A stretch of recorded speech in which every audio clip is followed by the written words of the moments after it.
Ida, Boy tolong dong.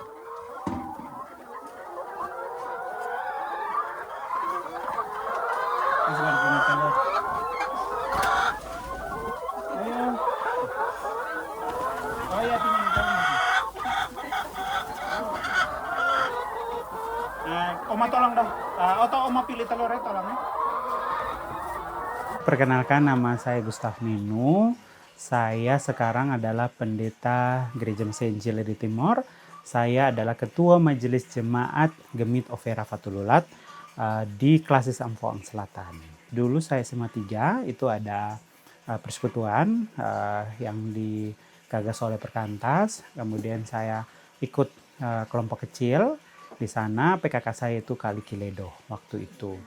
Kemudian setelah itu saya merantau ke Jakarta.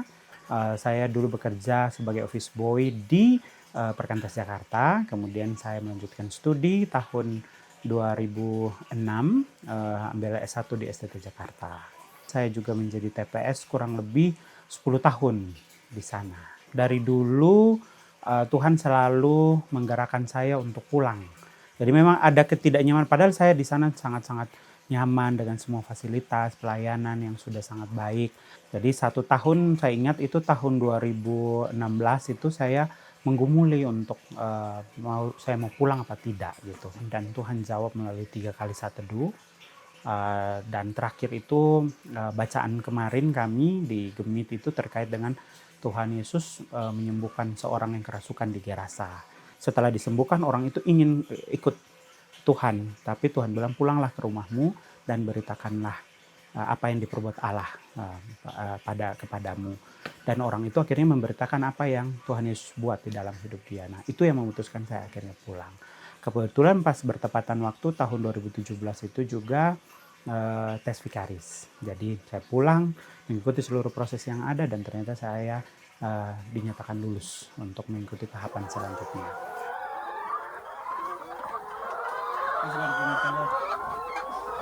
Dulu kan kami vikaris tuh ada PPMT di SO itu. Oh iya, Kak. Jadi nama kegiatannya PSM. Dari Gemit, vikaris-vikaris Gemit itu diberi waktu untuk belajar pertanian peternakan, praktik juga, kami juga. Tapi itu kami pelihara ayam potong waktu itu. Jadi ini sudah, waktu itu saya coba pelihara ayam KUB, terus lanjut kami coba ayam petelur.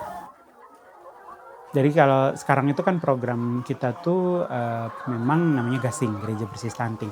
Jadi pemberikan asupan gizi tambahan berupa 1 butir telur ayam organik setiap hari kepada ibu hamil, ibu menyusui, anak bawah 2 tahun yang ada di Desa Fatu Monas. Jadi pencegahan stunting itu kuncinya satu.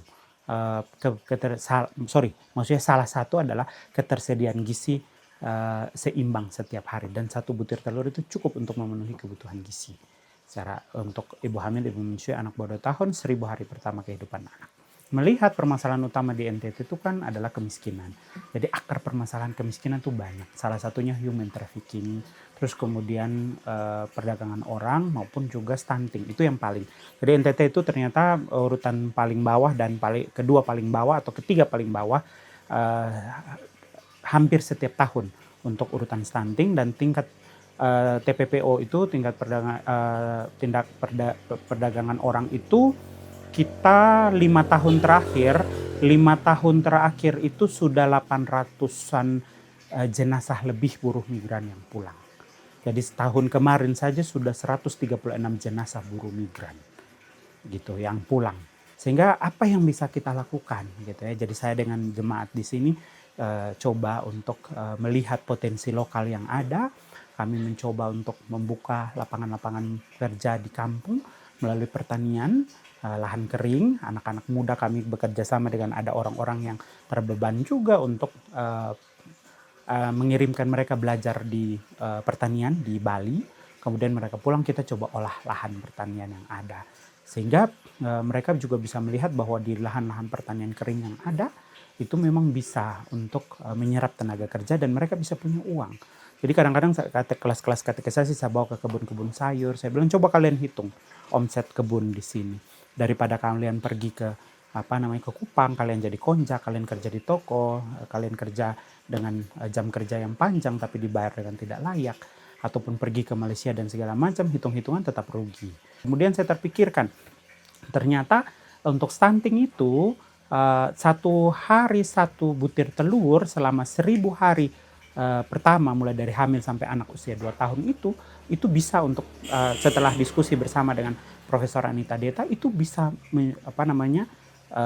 pencegahan stunting. Maka sudah 2 tahun berjalan di Jemaat Overa Fatululat, telur-telur ayam yang kami pelihara itu kami bagikan gratis kepada ibu hamil, ibu menyusui maupun anak bawah 2 tahun. Puji Tuhan dengan program itu, data dari Puskesmas juga bahwa tahun 2023-2024 itu anak-anak yang lahir dengan bobot berat badan 3 kg ke atas itu ada 8 yang tercatat dan 7 diantaranya itu dari dusun kami. Apa yang sudah kami lakukan ternyata sudah bisa sedikit menjawab permasalahan yang ada. Jadi 2 minggu kemarin itu kami kembangkan bekerja sama dengan Puskesmas maupun dengan Kepala Desa untuk diluaskan cakupannya menjadi 1 desa. Jadi dulu hanya 1 dusun, tahun ini sampai tahun depan itu akan di 1 desa.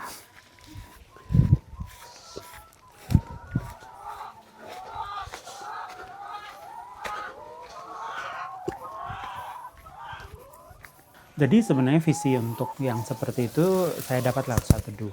Jadi Saat Teduh saya waktu itu dari kalau tidak salah Matius 14 ayat 16 terkait dengan Yesus memberi makan 5.000 orang. Dan ketika Yesus melihat mereka yang sedang kelaparan itu tergerak hati Yesus. Jadi panggilan Yesus untuk kita ya melayani secara holistik. Jadi Tuhan tidak saja memberitakan Injil, tapi Tuhan juga melihat kebutuhan jasmani mereka. Tidak saja kita bicara terkait dengan terima Yesus sebagai Tuhan dan Juru Selamat, ya, tapi kalau mereka lapar bagaimana? Mereka pulang dan mereka tidak punya sumber daya untuk menyekolahkan anak-anak dan mereka harus memilih untuk menjadi buruh migran. Bagi saya Injil itu harus diberitakan secara holistik.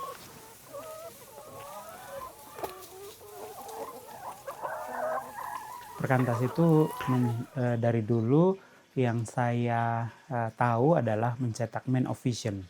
Gitu. Jadi orang-orang yang memiliki visi panggilan yang jelas.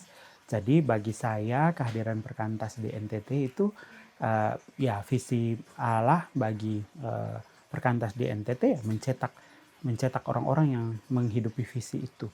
Gitu. Jadi saya berharap itu menjadi tempat untuk menggodok atau untuk mencetak alumni-alumni yang mengerjakan visi pelayanan masing-masing dimanapun dalam bentuk apapun.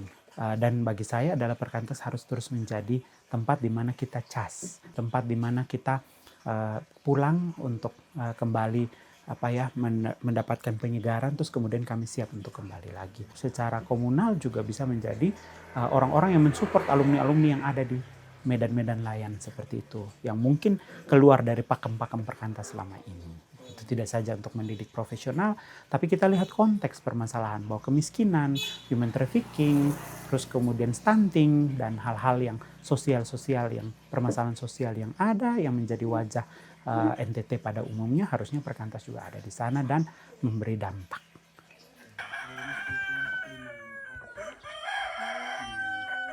Dibantu mereka dengan ayam, dengan bibit. Bagi saya sih kalau mau ditukar, kalau sekarang disuruh untuk pilih apakah kembali ke Jakarta atau mengerjakan apa yang sekarang, saya lebih memilih mengerjakan apa yang sekarang. Karena pengalaman-pengalaman bersama dengan Tuhan itu yang tidak bisa dilukiskan dengan kata-kata. Pengalaman dengan Tuhan itu yang tidak bisa ditukar dengan kenyamanan-kenyamanan yang lain. Gitu. Jadi kita tidak pernah tahu sejauh mana Tuhan akan bawa kita. Tapi kalau kita tidak memulai, maka kita tidak pernah akan tahu. Mungkin kalau kita tetap akan di pinggir-pinggir saja atau kita tidak mengerjakan, Tuhan tetap akan memberkati hidup kita. Tapi kita juga tidak akan pernah tahu apa hal besar apa yang Tuhan bisa pakai kehidupan kita di masa yang akan datang.